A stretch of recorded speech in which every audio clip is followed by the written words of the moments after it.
got myself a piece of banana bread from Greystone, which I'm gonna snack on while I record this video. And today I wanted to talk about my recovery.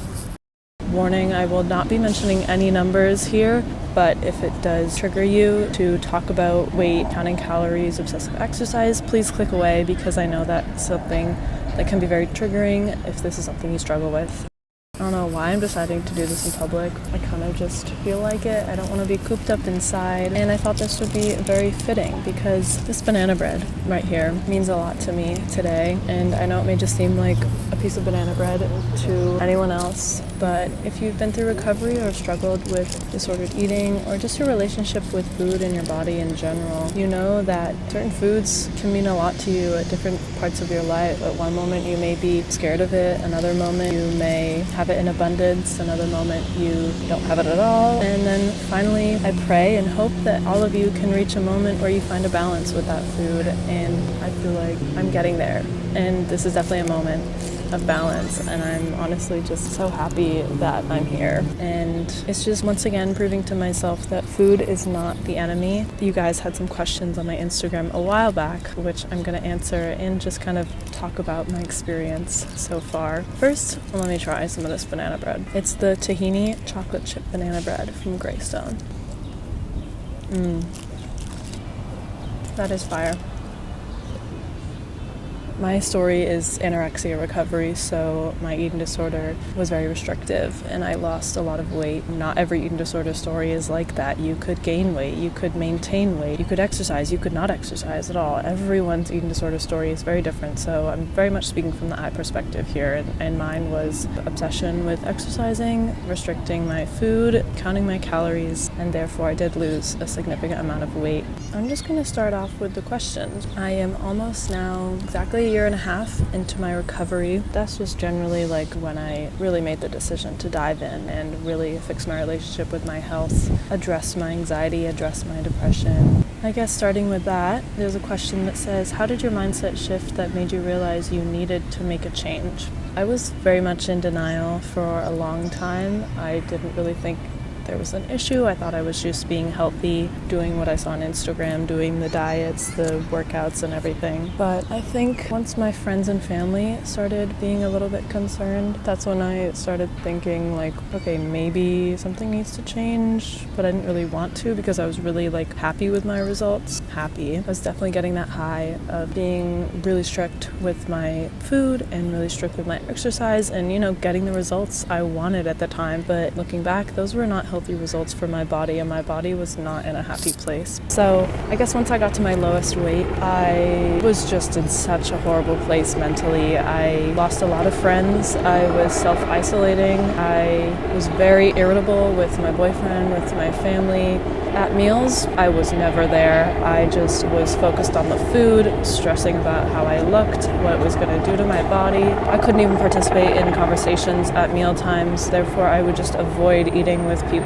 I was insanely just obsessive about my calories. I couldn't stop. I couldn't view food for what it is. It was just a number in my brain. Like eventually I realized how trapped I was in that mindset. Just realized I needed a change and that this lifestyle was not sustainable and it was just going to lead to far worse things down the road. Also, almost forgot this part, but it's a key part to my recovery. Personally, I, with my family, reached out for help. I just thought that a professional eating disorder treatment center would be helpful. I was open to discussing it and having it as an option, but I was only willing to do either the online version or just evenings. Like I didn't want to miss any school and just like have to live there, not letting this disrupt my life. I don't want to miss any school. I don't want to get behind. Basically, after my consultation with them, they deemed me too unwell to even do that part of the program. It would have to be residential or nothing with them, and that really flipped a switch in my brain and kind of made me realize like, oh, I guess if these professionals are deeming me too unhealthy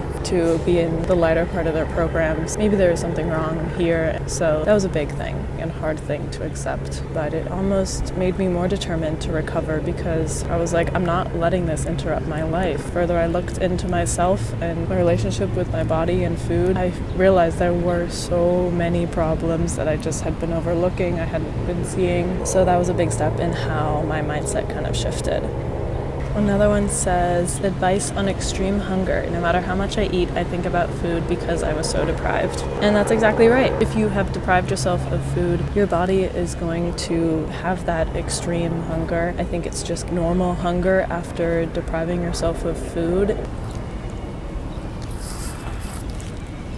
I guess my advice is just, you gotta stick it through. That's it. That was the hardest part for me, for sure. There were so many moments I just wanted to give up and go back to my ways of eating and exercising before, because this extreme hunger, I'm gonna keep doing quotes because it's not really extreme, it's just normal human body hunger, but it feels extreme to someone who's dealt with a restrictive eating disorder and just restrictive eating patterns, because your body, think of it like this.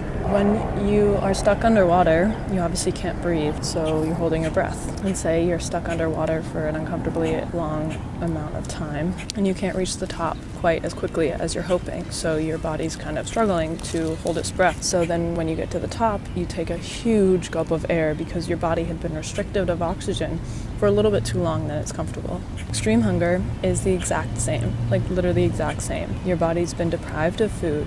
It's gotten to an uncomfortable, stressed out state. Now you've decided to start recovery and you're eating more food and you're having the foods you wouldn't before. Your body's gonna need a lot more food than it was before, because it's like that air, it's been deprived of it, and so now it's like, thank God you're giving us all this energy, we need more, we need to make up for all this lost time. That is kind of a way I viewed it, and really helped me in some moments, honestly.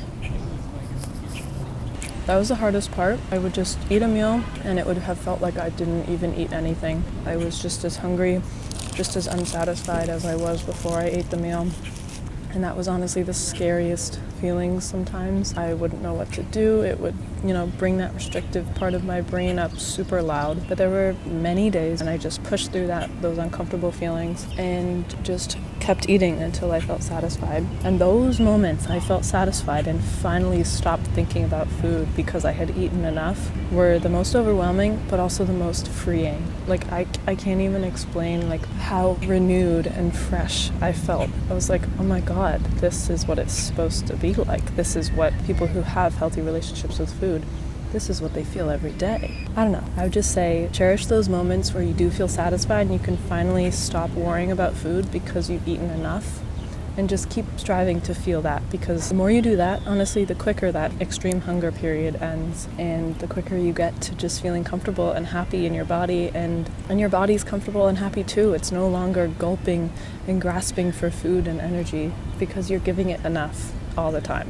How did you battle restricting/fear foods when having a ton of allergies? I actually don't have any allergies, so I can't quite answer this question exactly, but I can speak on convincing yourself you have allergies, if anyone else could relate to that. I definitely convinced myself I was allergic to dairy. I convinced myself that it was all affecting my skin, and certain meats weren't good for me, certain oils, all those calorie-dense foods that just became demonized in my mind because of what I was telling me, what I was reading on the internet, and just diet culture influence in general.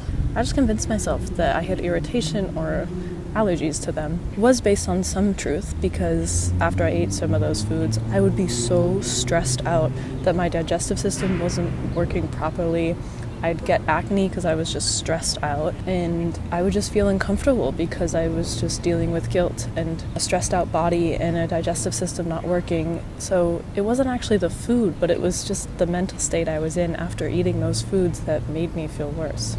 And since starting recovery, I've incorporated a lot of those foods back in. I've been incorporating a lot more dairy and cheeses, and I don't have allergic reactions to them at all. That was all made up in my brain. And those moments where I feel calm and confident in eating those things, I barely have any reaction. But I would say if you do have allergies, listen to those allergies, accepting that your body has physical reactions to these certain foods and that it's not a restrictive mindset when you're not eating them. And don't let that eating disorder creep in and tell you that it's winning by telling you that you're restricting this food. Then on the other hand, don't make up allergies as well that you don't actually have, because that's, again, the eating disorder coming in telling you it's winning and you're restricting this food, and that's a good thing. It's definitely a tricky surface to balance, but if you do actually have intolerances that are severe, listen to your body, get the medication you need, the testing you need if you are able. Another question said, how do you deal with bloating? This was something I definitely was very affected by at the beginning of my recovery, and honestly still am at times now. On days where I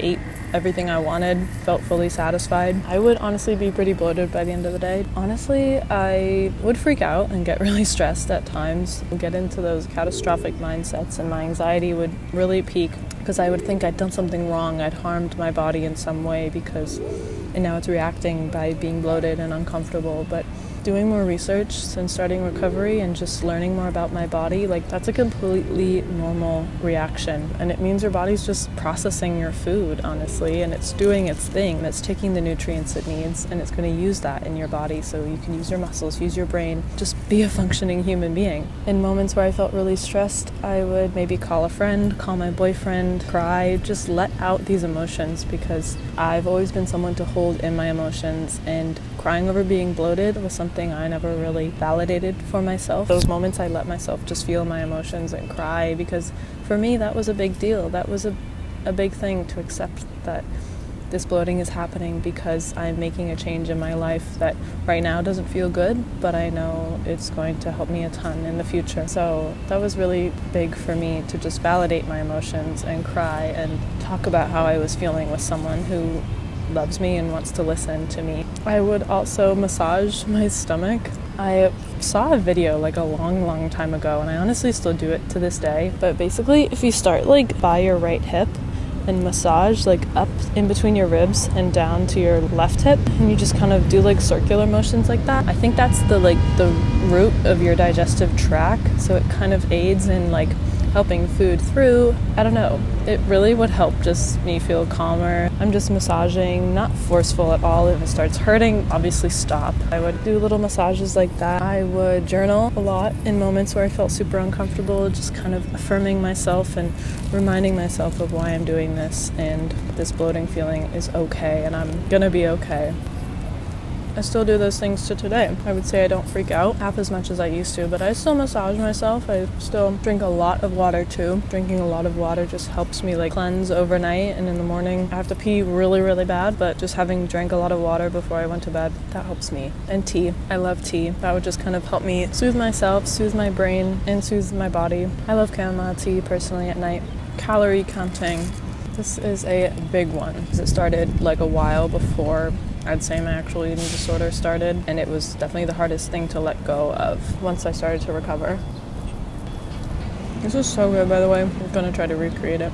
As I mentioned before, earlier in the video, I got to a point where I couldn't see food as anything but a number. I couldn't appreciate its colors, its appearance, its taste, the fact that it's bringing people together. I just lost sight of all of that, and that just is so sad, and that is just a very black and white, lifeless life to live that way. I realized I did not want to live that way for the rest of my life. I don't want to be sitting down with my kids at breakfast, unable to be present with them because I'm stressing over the number of calories on my breakfast plate.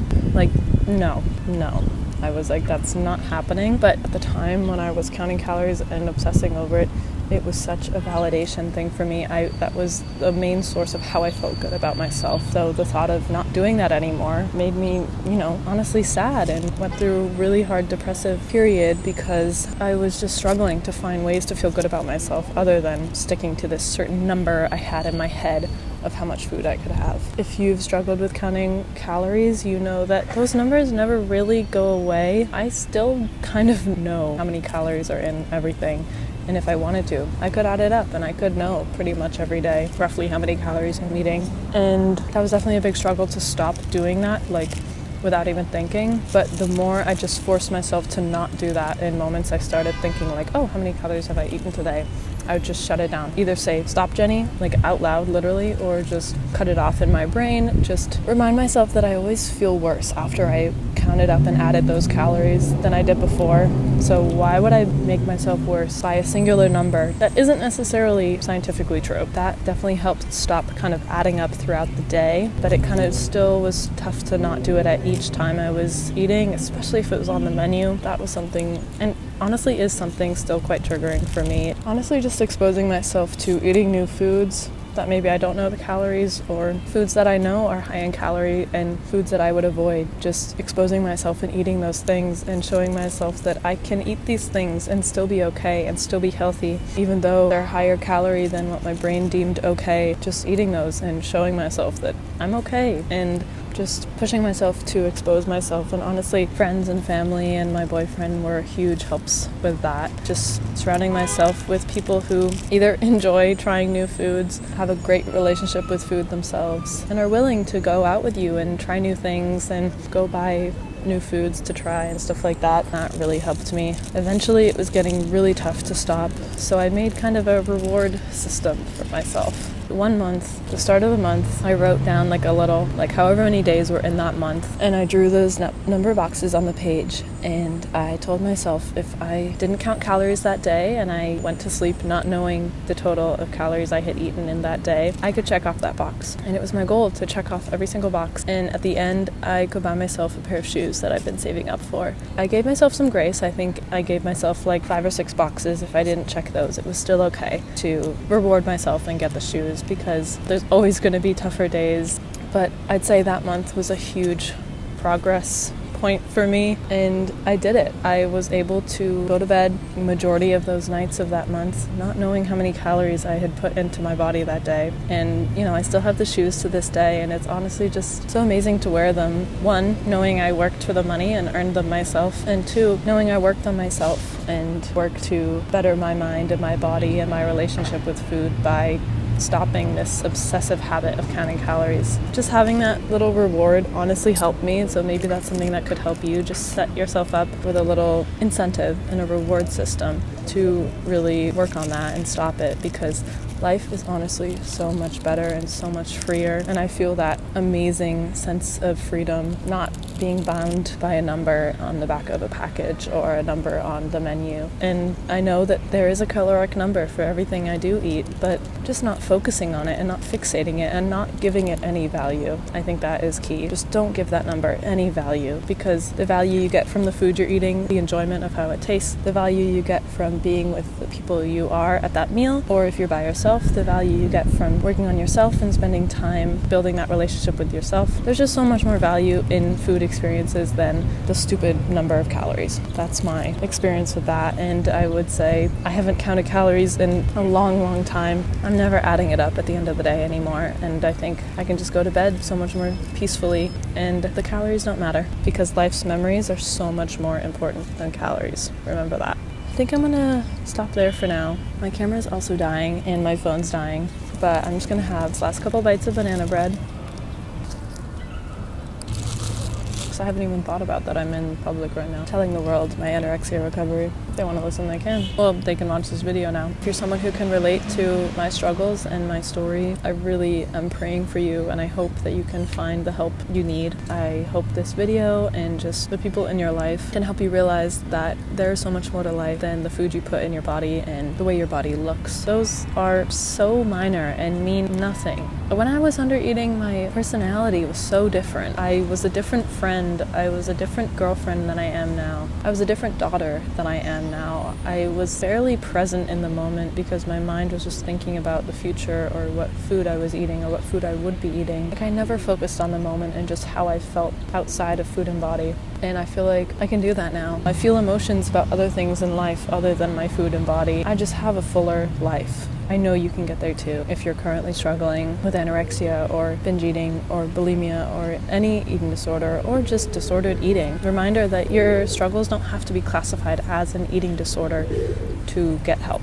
If you're struggling with yourself and someone said, oh, you don't have an eating disorder, you're fine. If you aren't happy with the way you're living and something isn't feeling right and you're feeling restricted, and that you don't have that sense of freedom you feel other people do, or just that sense of freedom that maybe you used to, or that sense of freedom you feel deep down in your heart you're missing, do something about it. Get help, reach out. There's so many resources. DM me, find someone who's supportive, and just open up to them about it, and hopefully they can help you get on that road of recovery. That is my story. Please leave a comment below if you enjoyed this video, if it was helpful, and if you'd like to see more videos like this. I'd love to share more give a thumbs up and subscribe. And thank you so much. I love you all.